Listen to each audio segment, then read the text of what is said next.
Thank you, Alex, and thank you, James.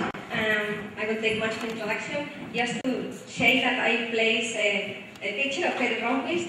This is from 1998, but he looks very much like this right now. And he's, I say, the mastermind behind this. I met Frederick when he went to Spain when I was doing my PhD. I was then a little bit older in my first year of PhD, and I was a bit desperate with working with a group of Mediterranean groups, and lots of places colliding, complex biogeography, and Frederick was just developing Viva at that time. So I got in love with the program, and then I went to work with Frederick, and I'm going to explain here what I've been doing with him in terms of parametric biogeography. So this morning, Rick and Michael, they have given an introduction about parametric methods, so I will explain this just to say that all our methods there and the VIB model I will explain today are based on the idea of we can model range evolution as a stochastic process that is a Markov chain, continuous time Markov chain, and the most important is described by discrete states that are the areas, and then transition rates that are the transition rates between states that are, in this case, the migration rates. And if we exponentiate this transition rate matrix, this instantaneous transition rate matrix, over time, in this case, the branch lengths on the phylogeny, then we can obtain the probability transition rates. And that's what we want to get. We want to get how likely we can move or change from one geographic range to another. And simultaneously, we can get ancestral range reconstructions. So this morning we're talking about the DEC model that we redeveloped. This is the most complete full parametric method that we have right now.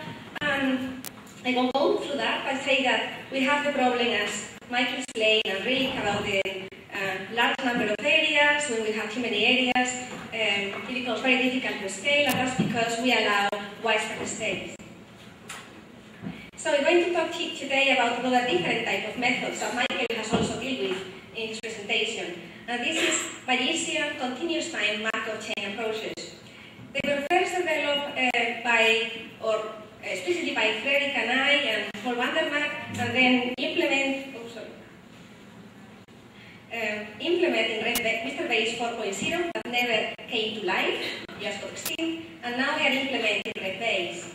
And independently, they were also developed in a phylogeographic context by Peter Lemay and Masucharan, the best developers. So I'm going to give a review of these two different teams working on the same subject.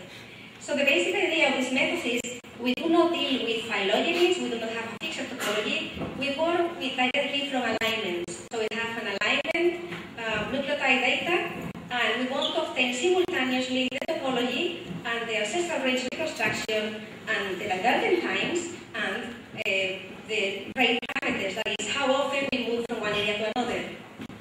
And we do this through Bayesian Monte Carlo Markov chain Bayesian inference. So as I said, we first developed this method in 2008, and it's called Bayesian Island Biogeography, BIB, because it was first applied to an island system, because it really is very much equivalent to an island system. We have to the left the Markov chain with three states A, B, and C, and the transition rates between the states D1, D2, D3. An example below is the Hawaiian archipelago. So the BIB model is very simple. It's just a direct analogy to the nucleotide, a character state evolutionary model. This is the general time reversible nucleotide model with the nucleotides, and then we have two different parameters. One of them is the relative exchange rate, substitution rate, between one nucleotide type to another, and the other is what we call stationary state frequency, that is the equilibrium frequency of the substitution process. And that's very important for our model in biogeography, because if we translate this directly into our model, this is our model. We don't have nucleotides, we do have areas or islands, and they, as was said this morning, they are single areas. So the ancestor cannot be more than one area at a time, but it's not reconstructed as that. The terminals can be. And we have two different parameters, similar to what we said before. We have, instead of the substitution rate, rate, we have the dispersal rate. What is the rate of moving from one area to another, from A, B, or from B to C, or from C to D? The other important parameter is the relative covering capacity. That's the equilibrium frequency of our process. And it will be equivalent to say how many images will end up in each island in the future time if the whole process of moving between islands is described by this Q matrix. So we call covering capacity because like equilibrium frequency, how many you expect to be in each island. And in theory, it should be related to the characteristics of the islands. We will see that later. And the good thing about, of course, parametric methods, very flexible. It was described this morning. If we think in nucleotide substitution models, there is a direct translation. So you can have a simple model like use Hampton, all the islands same carrying capacity and equal dispersal rates. You can have another model in which you have different carrying capacities but same dispersal rates. And you can have a most complex model, the TTR, which you have different carrying capacities, different dispersal rates. And you can also disallow some movements. So I think you are in an island system and you want only to allow dispersal between islands that are close to each other or they are adjacent to each other. You can do that in the matrix just by assigning a zero transition rate or zero probability. And as we know, we can use space factor to compare different models. So as I said, we don't have a feature topology. We start with an alignment of data. And the interesting part of the big model is that it can take data from multiple groups. So this is an extreme of the analysis in which we have different groups, different alignments, 1, 2, 3, of different organisms, and they have their own independent substitution model.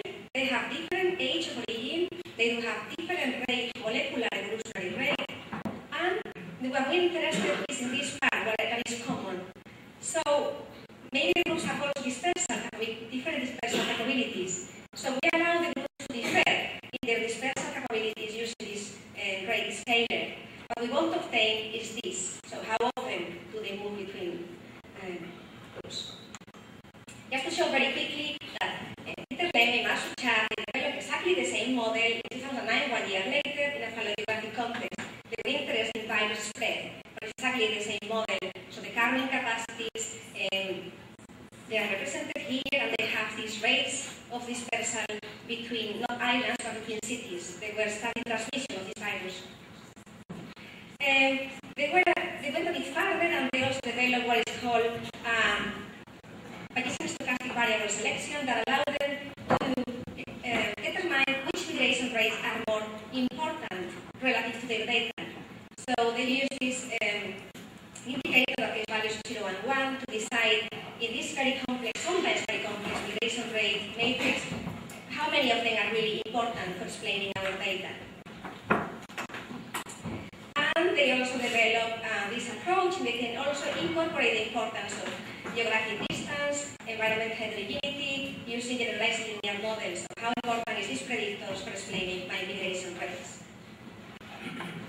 And finally, with the BIST team, say that they also recently they did the same as we did, and they analyzed virus spread across different strains.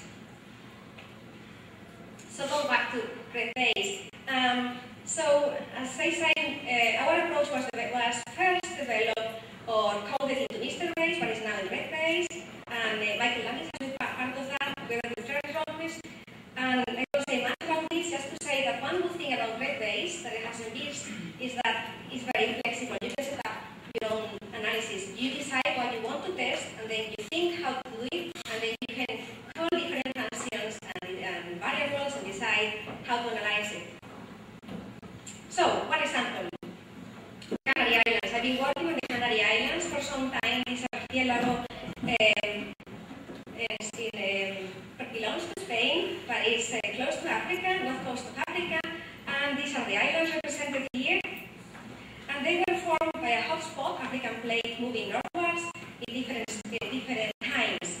So, for being simplistic, I took 3 different time tracks. So, the eastern islands are the oldest, the central islands are a bit younger, and the western islands are the youngest. And this is the mainland. So we did it with the students and Javier Fuertes that we collect data alignments for multiple groups. Some were part of our lab studies in plants and in animals. This is the number of taxa we have.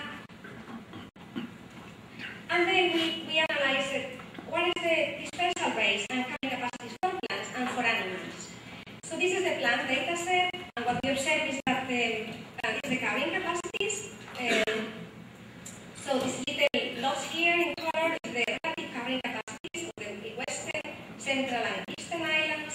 And this is the mainland, and this is the relative migration rate in historical time, that is historical dispersal rate. What you see is that there is it's like very stepping stone, and there is very little exchange with the mainland. What is interesting for us is that when we analyze animals, we observe that the carrying capacities of animals were in general larger, and the relative dispersal rates were slightly lower, can be seen here because it's not drawn the same comparison, but it was slightly lower and carrying capacities higher. So we ask, what does it mean? That is it pointing to a fundamental difference in the way animals and plants diversify, or colonize islands and then diversify? And we found this description that I summarized here, in which it's been known for a long time that animals in the Canary Islands, they move to different islands and then they diversify. So it's more like stepping stone. Is Galotia. In plants, they move a lot. There are, that means that plant taxa don't have their sister groups in the same island, but in different islands. But they do have it in the same habitat. So they seem to jump between islands, colonizing the same habitat, related to niche conservatism. So I want to test this hypothesis. That's do animals, because that's been discussed for a long time, not even in the islands, also in the southern hemisphere. Do animals have harder to move? When they get there, they adapt and colonize, and plants, they are very easily moving. So what I did is that I got my islands, and then I divide into different habitats according to the strata of vegetation. It is very important for plants and also for animals. And then I create a variable that will compute the relative importance of moving between islands versus moving between habitats. So I wanted to have how much the relative posterior distribution, how much the posterior distribution is explained by moving between islands versus moving between habitats. So what I said is that for plants, this is for plants, moving between islands is much more frequent than moving between habitats. You can see it here in the proportion of total rate. And then I wanted to see, so do animals diversify more often? Is it related to the importance of the area? It's been known in the island, MacArthur Island, MacArthur and Wilson Island theory that area size is related to both dispersal and to speciation. So I wanted to compute the importance of area and distance in carrying capacities and dispersal rates. So I tried to compute this parameter data that will explain the importance of each component in my variables, my parameters. So what we found, this is a bit, now we realize that the data is not that clear as here, but we found, sort of, that in plants, the ecology, the area doesn't explain as much as the other part that we call ecology. We don't know what's this. This is what is not explained by area. And in animals, just the opposite. Area takes over most of the posterior distribution probability.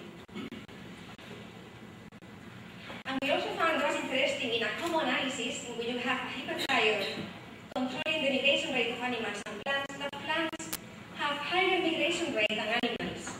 So number of dispersal events per million year, which makes sense because plants move a lot. So to finish,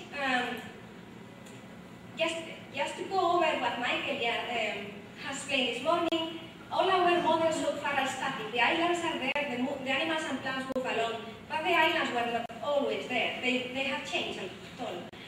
So we know the Canary Islands is a hotspot, it has been formed, the islands have different areas, and more important, the Canary Islands is not like Hawaii. There is a lot of volcanic activity going on, even in islands that are not in contact with the mantle plume. That's because of the Atlas Mountains fracture. So we wanted to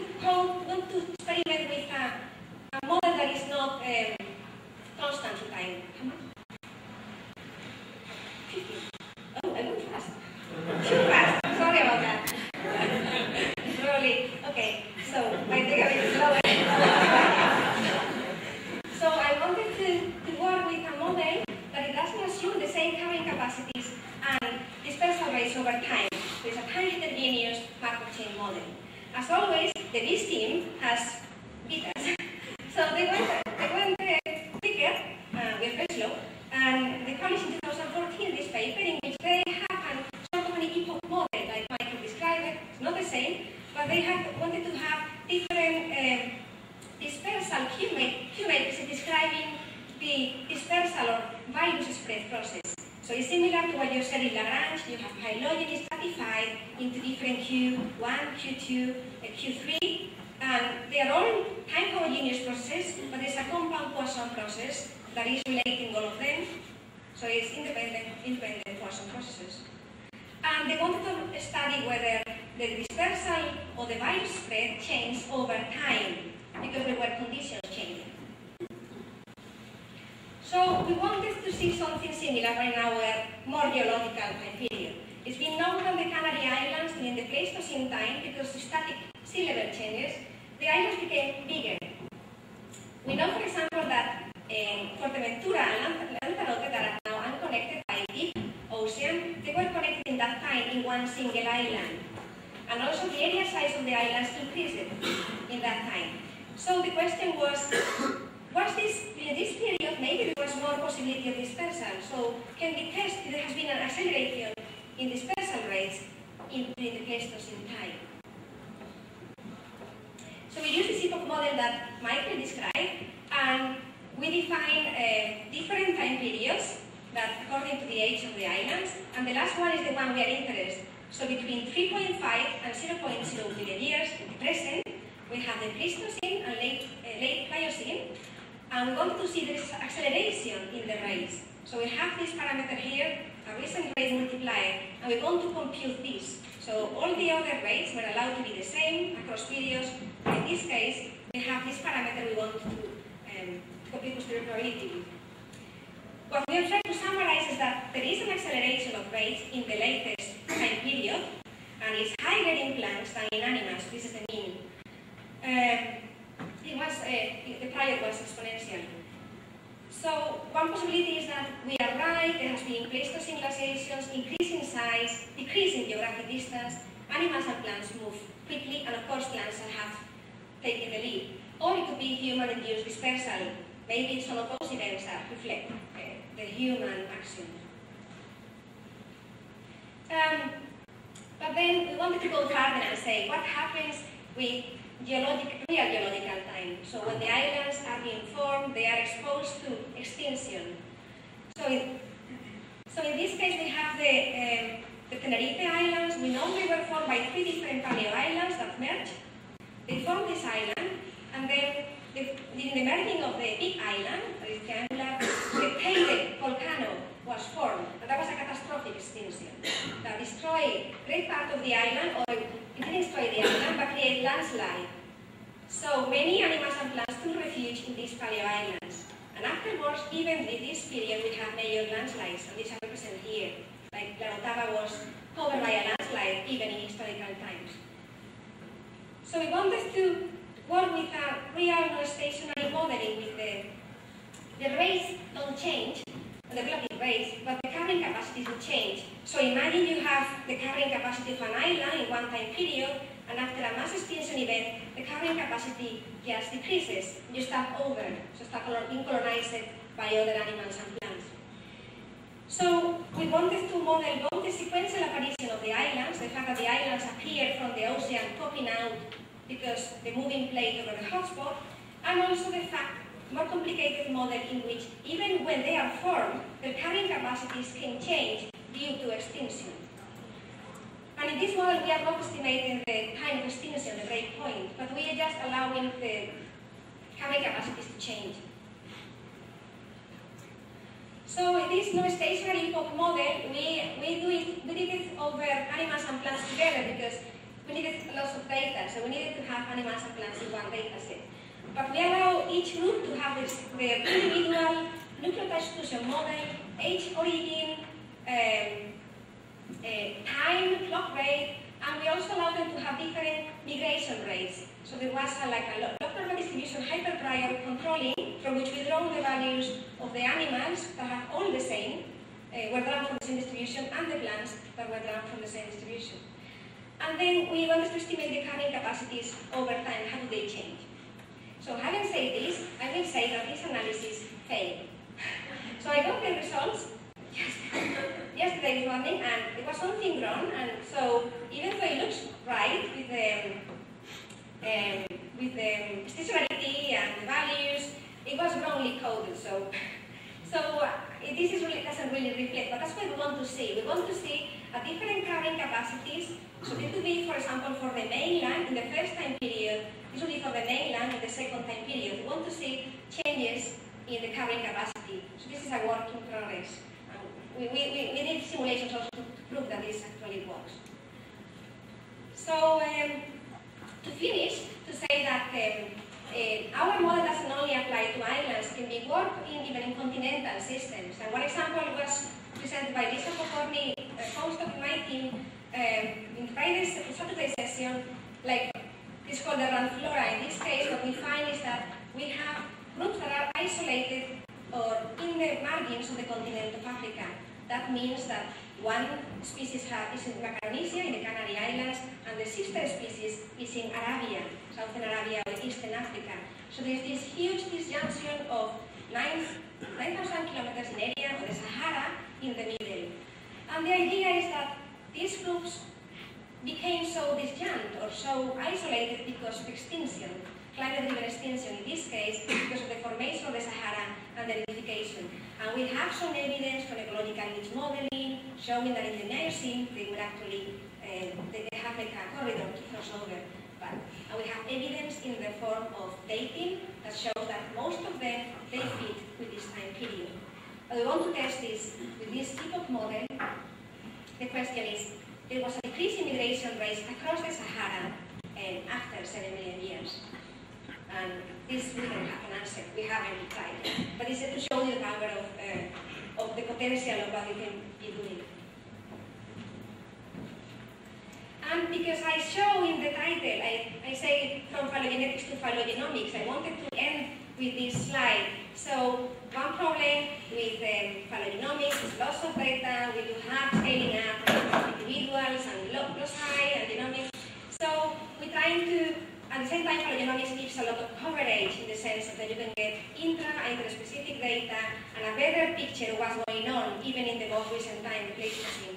So we're now carrying out a study in which we're collecting data, phylogenomic data. In this case, from the Canary Islands, is whole mitochondrial genome data with hereditary version, and the French Polynesia with Spatio lab, and also in the case of the Flora, we'll be doing transcriptomics to cover that. And I think that has a great potential for the future. And just to finish, acknowledgments, Michael Landis for coding, implementing the epoch model, the Flora team, Lisa Pokorny, and our funders. Thank you.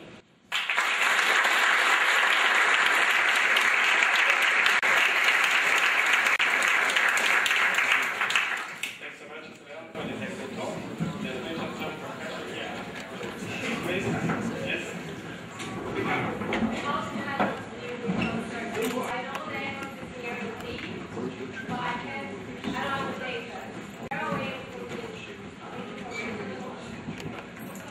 You mean that you haven't sampled in area D? That would be really difficult, yeah. You will need some data from area D to incorporate. You mean like there is nothing there, like a null range or? So the model shows that I have sampled all the geographic distribution of my organism. Yeah, I mean, think that you are working with nucleotide data with a direct alignment, so you don't have sequences from that area. Maybe you can incorporate that area in the geological model, like you can do in DEC, but I wonder what that would be the effect. I mean, you won't be able to estimate any carrying capacity or any migration rate, so it won't contribute nothing on the posterior exchange rates. So, of course, that is a problem. Sampling is always a problem.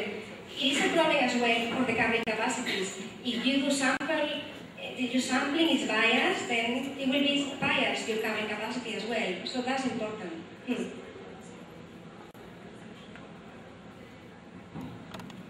More questions? I was wondering, it's nice to see that so many different biogeographic models are developed on islands.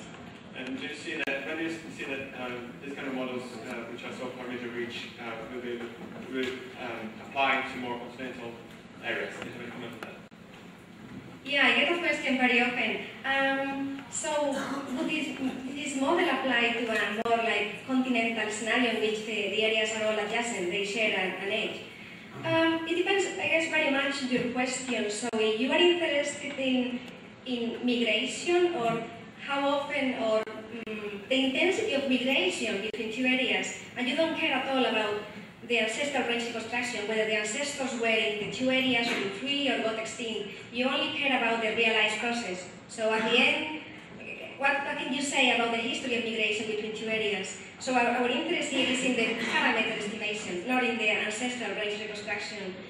So in that sense, yeah, I could see, like, for example, if you do have two areas in a continent and they are separated by a mountain, why not to use this model if you are willing to skip this complexity? So it depends on your question. When you work with so many different groups, yeah, you need to take very simplistic, in that sense, views. On the other hand, the good thing is that in these models we can account for differences in dispersal rates across lineages, we can account for differences in diversification, extinction. So that's the power of the Bayesian hierarchical model. There's still 2 minutes left, so it's your unique opportunity of asking one of the leading. Yes, please. Is there a maximum number of islands that can be implemented in the model, like for over-parameterization, or you use too much island or something? There is not a maximum, so you can allow, that depends on the place, how it's coded, but it's a standard character, so you can have 7, up to 10 character states. But of course the problem comes from estimating the parameters. If you do have a matrix of 4 areas, then you have around 15 parameters to estimate, and you go exponential. Not as exponential as with widespread ranges, but still it's very...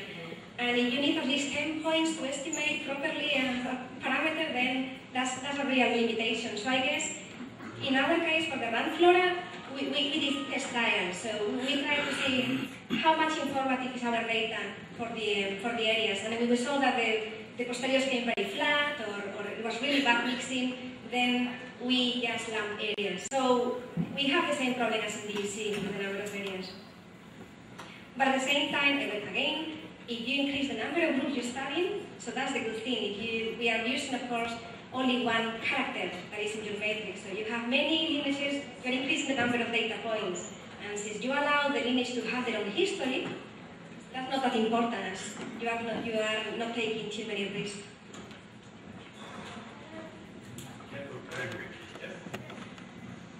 Has the model any bias in relation with the number of segments of each variation? Oh, you mean the sampling? Yes, of course, yeah. I mean, let's say that I didn't sample Lanzarote, or it is very poor field work there, and I have a really biased sampling. It's not so sensitive, but it's really biased. It could be a problem, of course, yes. Yeah, like missing data in a matrix. So thanks so much again, Isabel.